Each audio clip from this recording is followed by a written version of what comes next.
Hi అండి, మన Shiva engineering Chilakaluripet. So మన దగ్గర వాటర్ పంపుల కానించి చైన్సా మిషన్ల కానించి GX25 35 3 అంగుళాలు 2 అంగుళాలు అంగుళన్నర గాతాలు వేసే మిషను అన్నీ A to Z మీ దగ్గర మన దగ్గర ఉన్నాయని మీకు తెలుసు.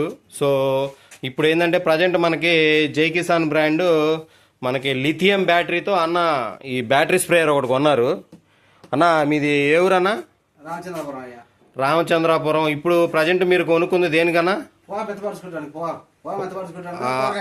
ఓకే ఓకే, పొగాకు ఇప్పుడు మండలు తడుపుకోవడానికి అని తీసుకుంటున్నాడు, కూరగాయలు. ఓకే అన్న, అది కాక ఇక్కడ ఏంటంటే మనకి చిలకలూరుపేటలో కూడా మనకి మామిడికాయలు, అరటికాయలు ఈ తడుపుకోవడానికి కొంచెం మీరు స్ప్రే చేస్తున్నారు కదా, వాటికి కూడా మన దగ్గర తక్కువలో ఉన్నాయి. మీరు అంతంత హై కాస్ట్లీ పెట్టాల్సిన పని లేదు. సో ఇవన్నీ గమనించుకోండి. మన Shiva engineering Chilakaluripet. Phone number వచ్చేసి 8501018150. ఓకే అన్న, అది కూడా బ్యాటరీ స్ప్రేనే. నువ్వు తక్కువలో అడిగావు కాబట్టి నీకు ఇది 2500లో. నువ్వు ఓన్లీ ఇప్పుడు ఏం చెప్పావు నాకు? ఇప్పుడు ఓన్లీ పొగమళ్ళుకి కూరగాయలకు అన్నావు కాబట్టి తక్కువ ఇచ్చుకున్నావు. రేపు పొద్దున ఇంకేదైనా పొలాలకు అవసరం అనుకుంటే కొంచెం హెవీ డబుల్ మోటార్ది అవి తీసుకోవచ్చు. ఓకేనా? రైట్ అండి, ఉంటా అండి.